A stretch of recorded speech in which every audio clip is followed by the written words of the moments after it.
Welcome to the Independent. I'm here with our guests, Curtis and Rick. They're from the San Diego chapter of the Green Party.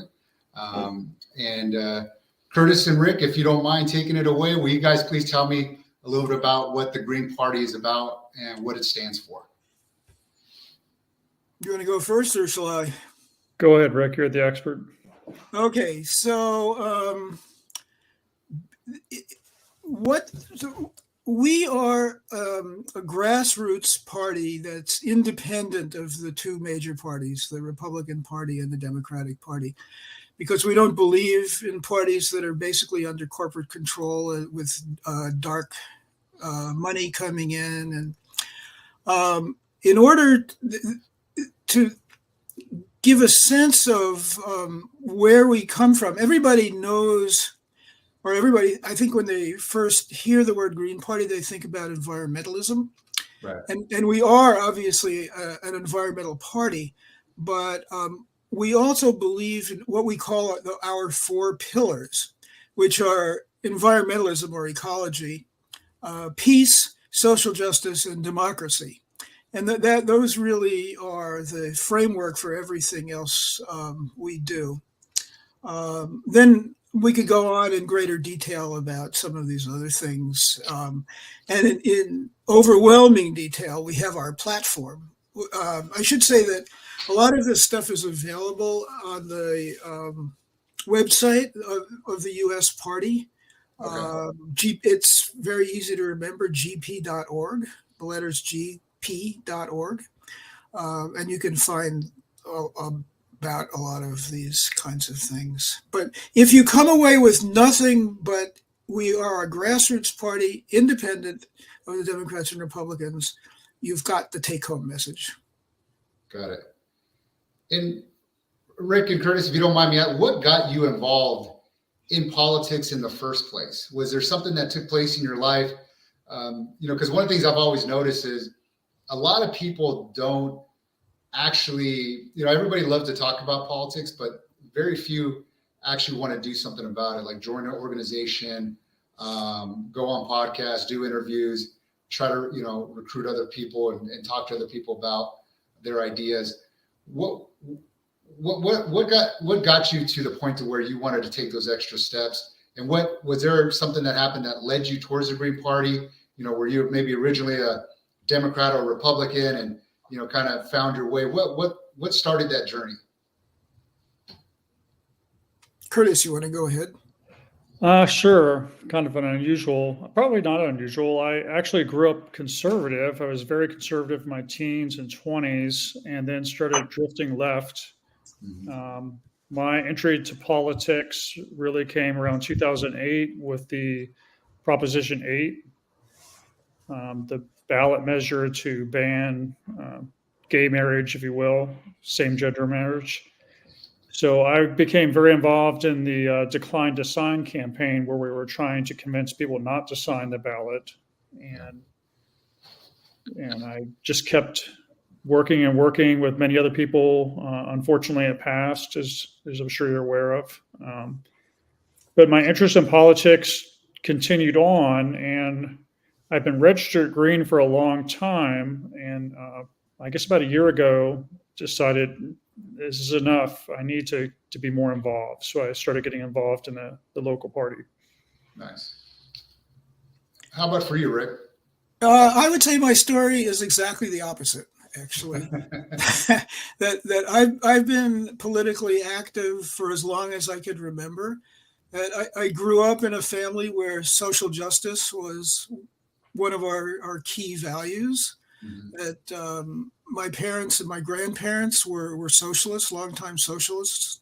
And so I just was immersed in that sort of environment. Even though they moved sort of to the right, they became Democrats over time, whereas I sort of moved to the left. And then in the 60s, I became active in the civil rights movement and later the anti-Vietnam War movement. And at that point decided to make a pretty serious commitment.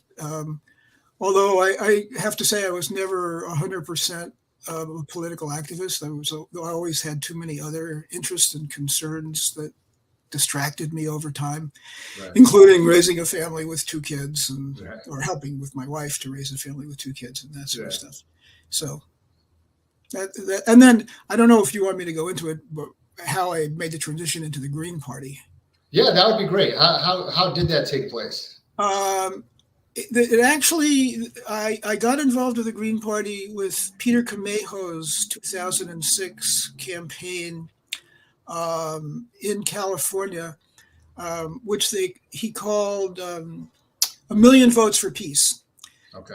Remember, this was 2 or 3 years after the U.S. invasions of Iraq and Afghanistan, and we never did get 1 million votes for peace. But I found it an inspiring campaign, and in particular, I was strongly influenced and worked with Peter Camejo. I don't know if you know him by name or not, but he had been Ralph Nader's vice presidential candidate in 2004, and I believe in 2000 as well.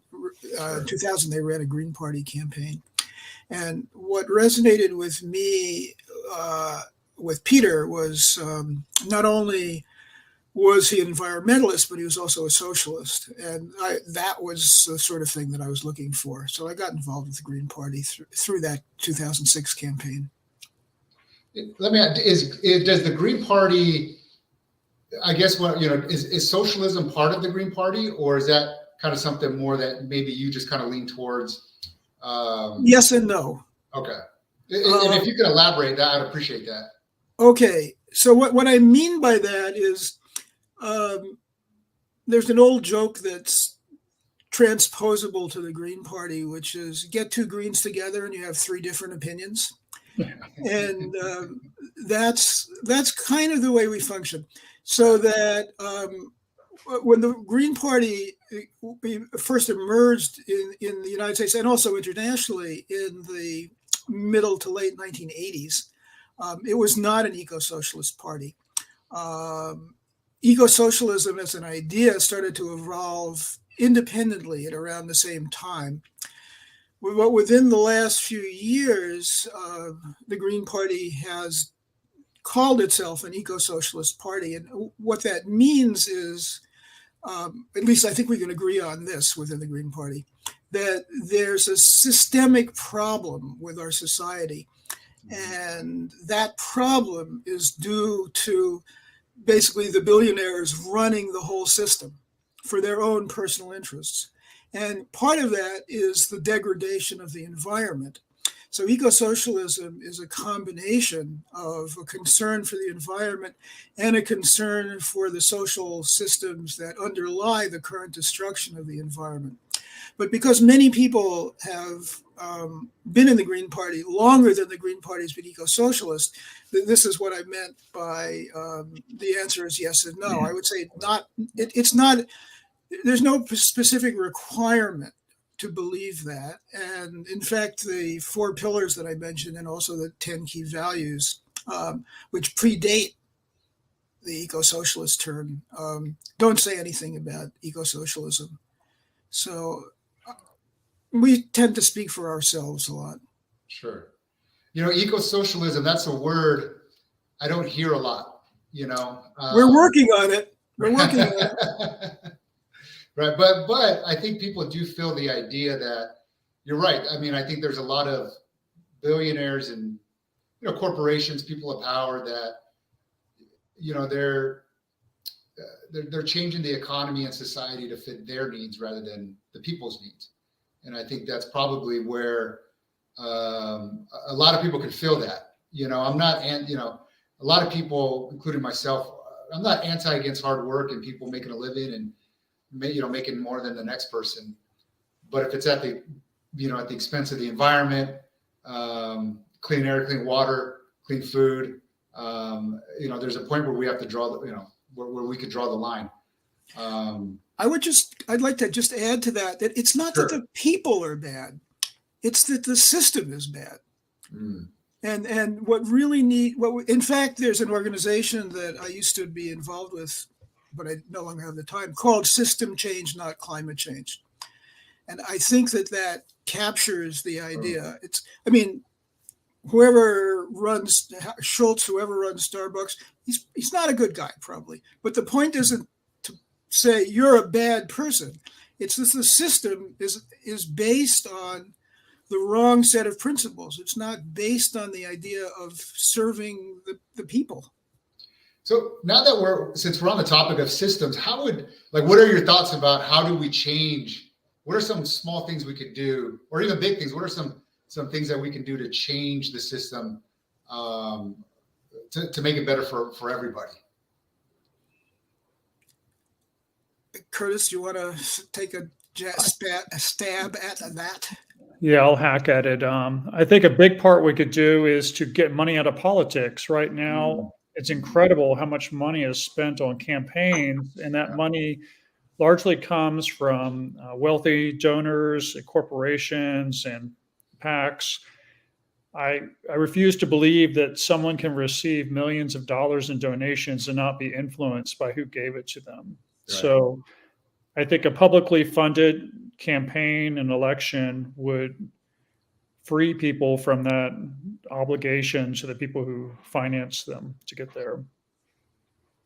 Yeah, and one of the things that I've always felt about the two-party system is that a lot of them talk about democracy and the importance of democracy, but what they really maybe you don't agree with this, but I feel like they're more concerned about power than they are about democracy.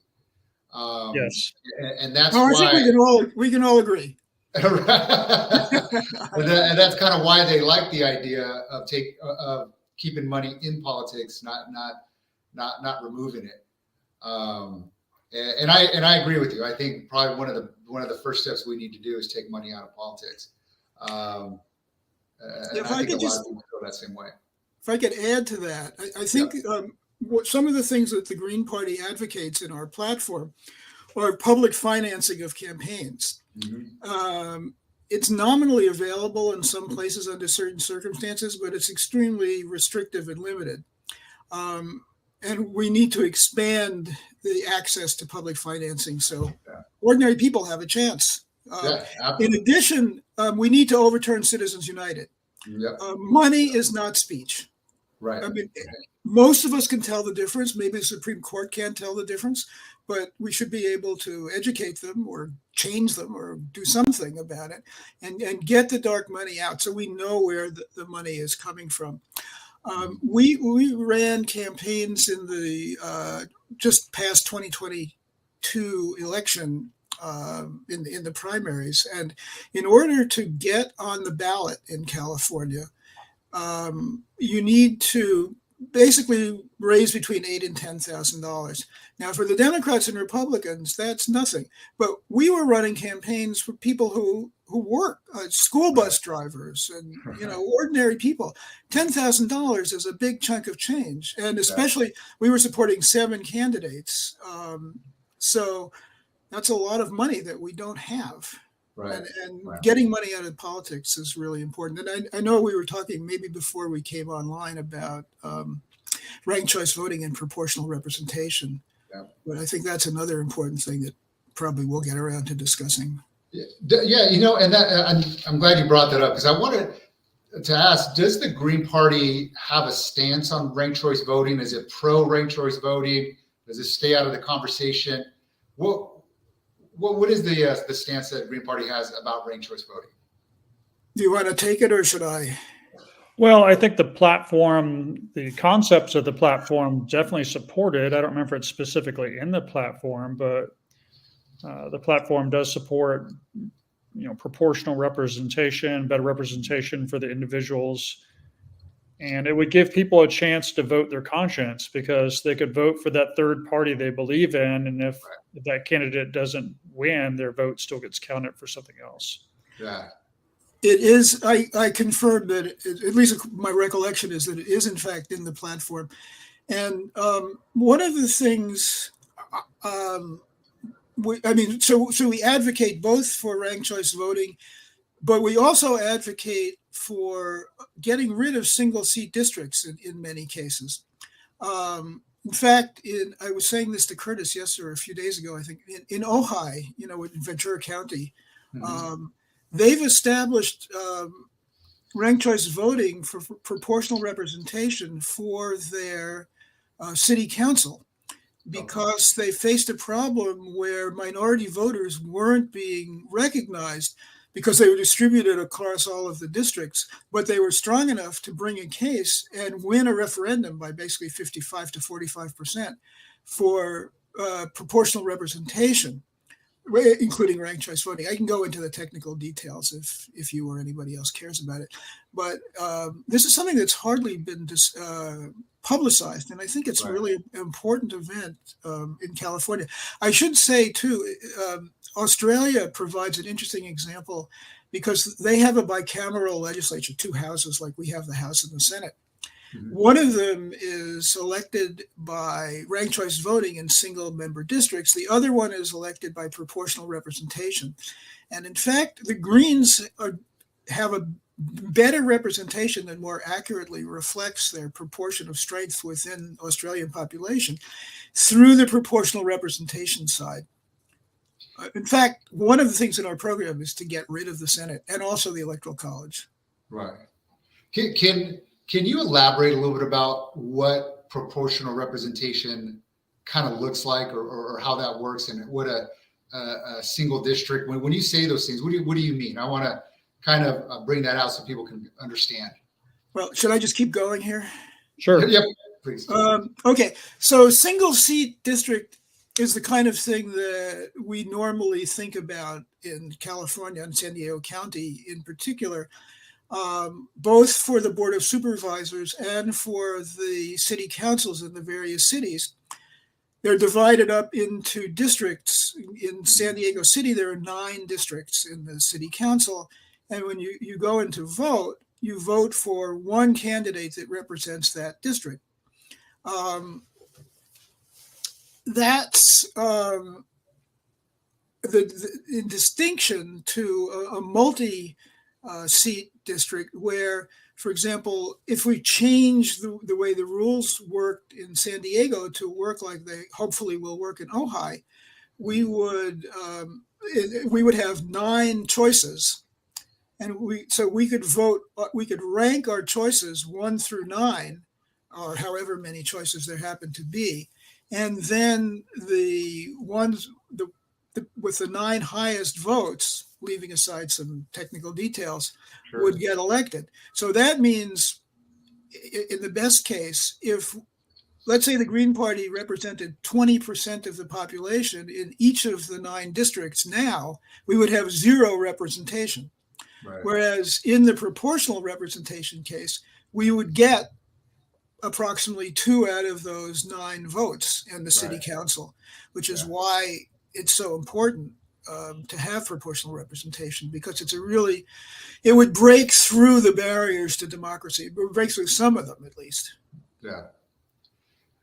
And I mean, I these are great ideas, and I think unfortunately a lot of people aren't even aware. When you start, talking about these issues, this is brand new stuff to most people.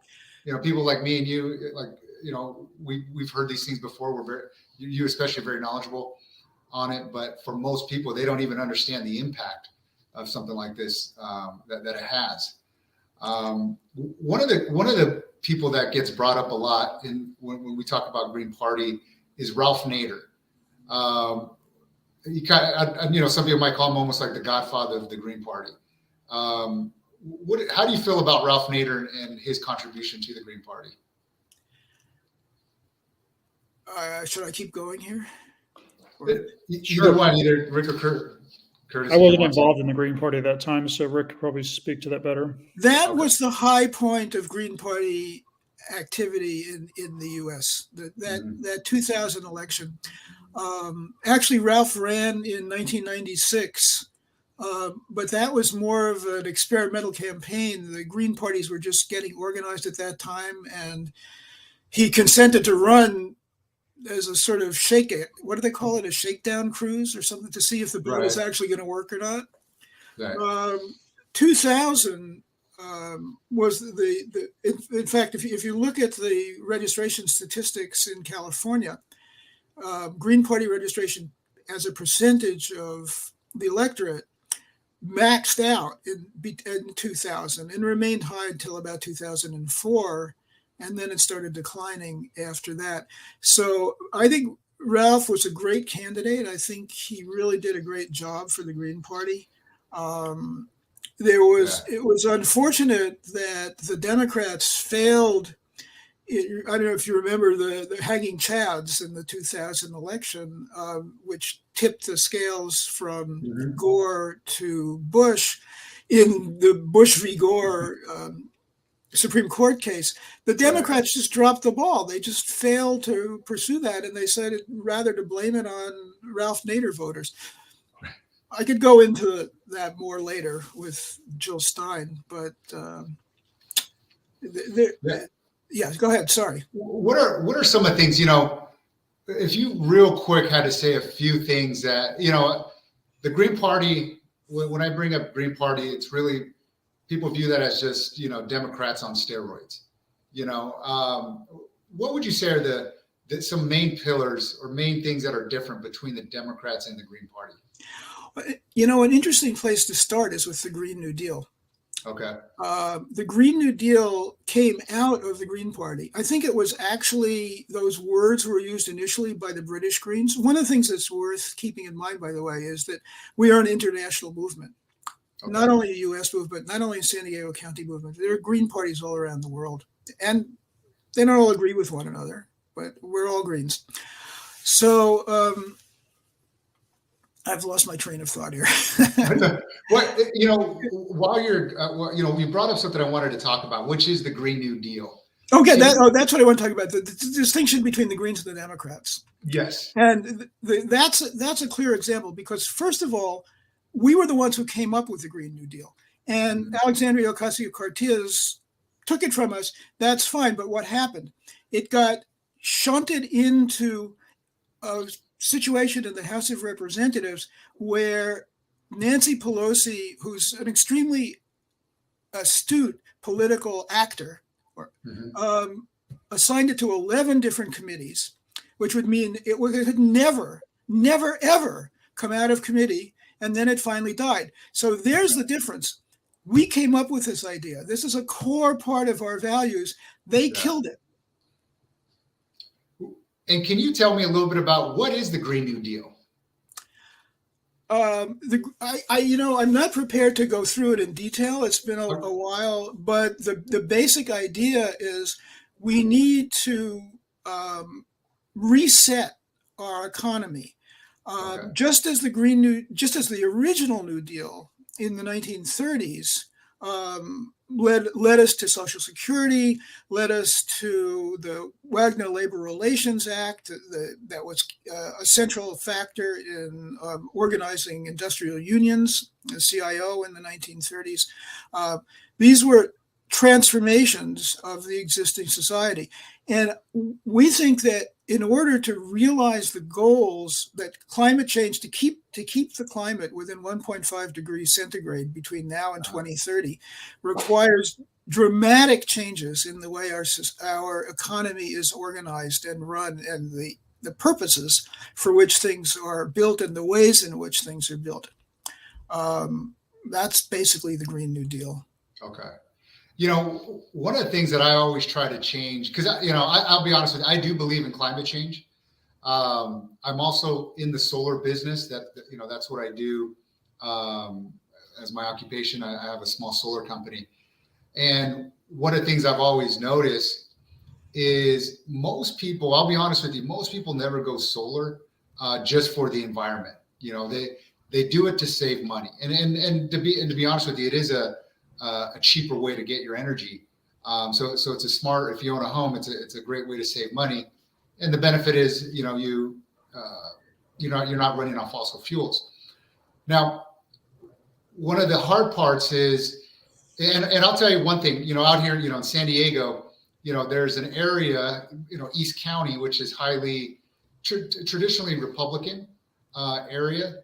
One thing I notice every time I go out there, I would see two things. I would see Trump flags and I would see solar panels many times on those same homes. Right. And it really dawned on me, it made me realize that, maybe Republicans won't get on board with the climate change conversation, but they will get on board with the self-sufficiency conversation. The benefits of owning our own energy source as citizens. I know as people talk about home ownership and the American dream and controlling your destiny, which I'm all for. I'm all for self-sufficiency, and I wish we could change some of the conversation to bring that into renewables, specifically solar, and talk about how we do have an opportunity to own our energy source as citizens and not be beholden to SDG&E or PG&E or Southern California Edison. And if you're fortunate enough to have an electric car where you can now be your own gas station, it doesn't matter which Chevron is charging or what Arco is charging per gallon. You have something that's set already. You're controlling your own energy source, and we're no longer beholden to these fossil fuel companies. I kind of wish we could change the conversation more to that. I don't know. Do you have specific thoughts? Do you think that's a good way to go? Or, the reason I say that is not that I think the science part of it is wrong. It's just some people, to them, it's a religion almost, and they're just not. No matter how much you talk to them about the science on climate change, they're just not going to change their mind. Any thoughts on that? Well, I am in favor of renewable energy, but I often tell people the cleanest energy is the energy we don't use. So even with the solar panels and other forms of renewable energy, it's important to think about how we use energy, even in our cars, houses, whatever. But you're right. In East County, there are a lot of solar panels. I've noticed that some of them are huge, raised solar panels. It's kind of funny, and I think that momentum is not going to stop. You look at electric cars; the prices keep dropping lower and lower. Yeah. Solar gets cheaper and cheaper, and it's just. I think it's starting to go beyond politics, where it doesn't matter about politics. People see, like you said, that they can save money and control their own destiny. And with the gas prices, it makes sense to have solar at your house and an electric car you can charge at your house. Yeah. I'm sorry, please. Oh, no, go ahead, Rick, please, go ahead. There's a company that has been advertising on my Facebook page for some reason called Patriot Supply. Okay. And it fits exactly your description. What they're selling are batteries and other accessories to work with solar panels, but they're selling it from a survivalist standpoint. And it's not an accident that they call themselves Patriot Supply. Works for me. It's fine. I don't care. Yeah. But the real thing that we need to figure out is to go back to what I was saying before. How do we change the way things are organized? How do we change the way in which businesses are rewarded?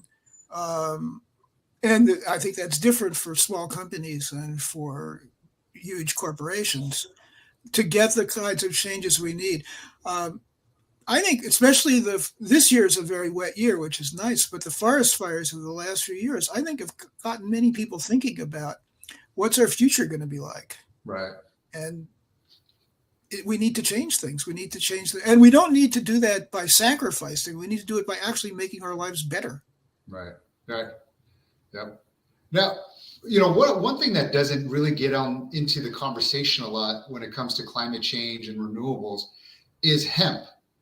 I'm a big proponent of hemp and growing hemp. Especially. It's a great rotation crop. We're losing our topsoil here in our country, which is essential for our food security. It captures 4 times the amount of carbon that a tree does, so it's great for helping with climate change. We have our fossil fuels for plastic, and hemp is a great alternative, but it doesn't seem to be getting a lot of traction or conversation from Democrats. Does the Green Party have any stance on hemp, or do they even talk about it? Is it a talking point for you guys? I had to go back and do some research on this, but what I found was that there was a platform amendment in 2010 to incorporate some of the things you're saying about hemp into our platform. It was voted down. It didn't pass. So our platform just doesn't take any position about hemp. It just doesn't. It just doesn't come up, as far as I know. At least I couldn't find anything about it. Yeah. I don't know enough to have an informed opinion about it, frankly. Okay. Yeah, once I started kind of going down that rabbit hole of hemp, the fact, for me, the fact that it grows pretty, because it's a weed, it grows easy in just about all the 50 states except maybe Alaska, but and just the ability to rejuvenate soil. When you start to learn about how we're losing our topsoil, how it captures the carbon and puts it back into the ground, and how we could use it as fuel, how we could use it as a plastic, which, once you start going down the plastic rabbit hole, and some of the effects it's having on the oceans, on our bodies, it's, in our food, everything. I really encourage people to start looking into it, because I think it's something that can really help change things and can really help everybody in all the states. So I'm hoping we go that direction. So let me ask you, is there, for somebody out there who's maybe on the fence about, they don't see themselves as a Democrat or Republican, there maybe, some of these ideas are maybe attractive to them. Is there a book or is there a movie or a documentary, something that you maybe read or saw that drew you to the Green Party, that you could recommend? Say, hey, this is a really good start in terms of your, somebody's on that journey of trying to figure out some solutions and ideas. Is there something you would recommend? I think just reading through the platform on the U.S. website has a tremendous amount of information and insight into the Green Party's positions. And talk about rabbit holes. It's a very extensive platform. You could spend hours reading through that and researching things. So I would recommend starting there. Okay.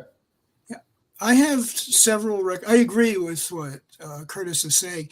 And sometime maybe we can come back to, I know this is a boring technical detail, but the organization of the Green Party, that we're organized at county, state, federal, and international levels. And is whether we can look at the Green Party platform, the U.S. Green Party platform, but we can also look at this California state platform. And that has specific things to California. I would suggest people might want to look into a couple of things to read, or three actually.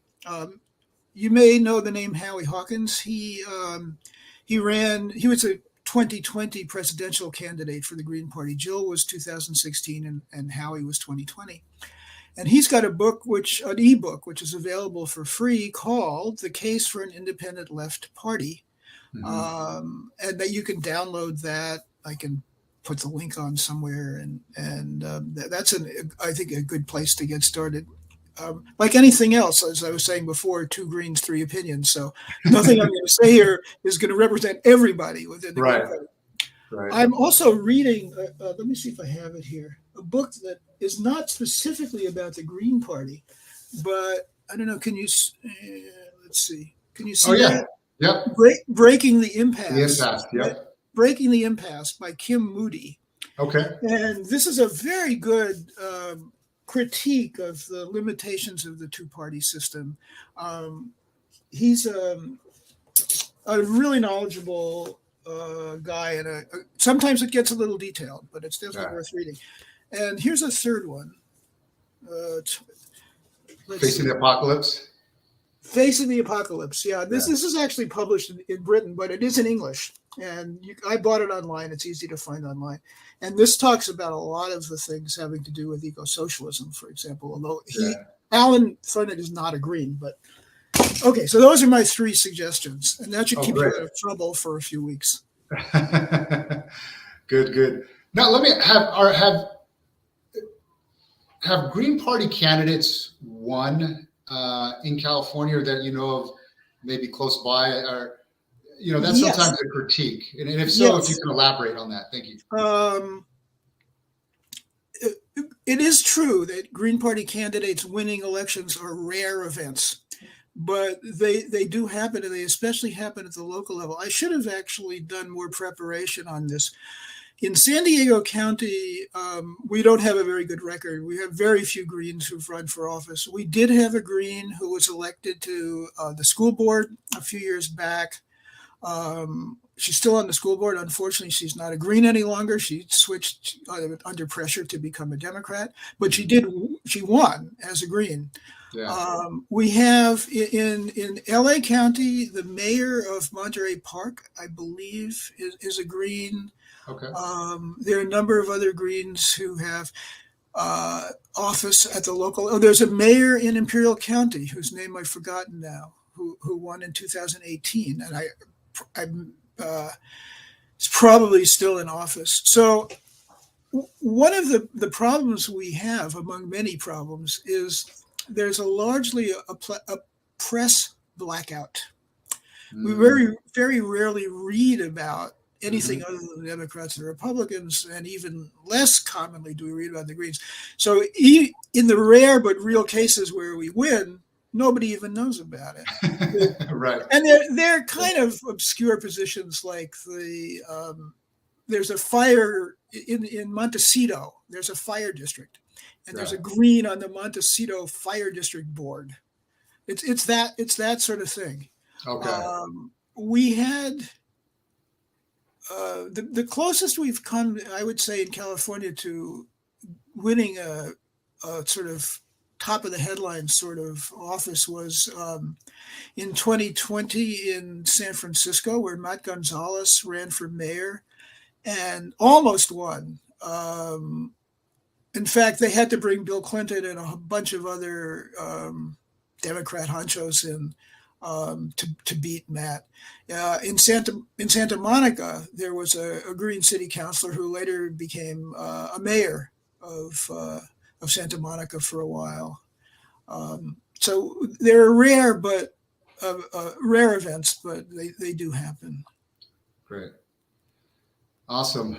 Well, and can you elaborate again? I'm going to be kind of wrapping up here. I've had a great conversation with you guys, and I really appreciate you coming on my podcast and talking about what you don't appreciate it as much as we do. I think there's a lot of great ideas you have, and I hope people, when they watch this, realize that there's a political party out there that is really about the environment and changing, like you said, the systems that we can change in order to make our society better, our country better. If you don't mind, one more time, saying how can people get in contact with the Green Party if they want to learn more about it, go to some events? How could they do that? One of the best ways to get more information is online through our website. Okay. I was saying how we're structured at various levels, and in San Diego County, you can go to sdgreenparty.org. Okay. And learn a lot about what we're doing at the local level, and it also has links to the state level and the national level. The state level is cagreens.org, and the national level is gp.org. So those are good places to start. If you want to, if you're on Facebook, we have a Facebook page for at all of these levels, actually. We have a dormant Twitter feed. If anybody wants to find a way for working with the Green Party and they'd like to have a Twitter feed or an Instagram account, we're open to suggestions. You can email us through the website, and you can ask to be invited to one of our meetings, which are lately been on Zoom mostly. Yeah.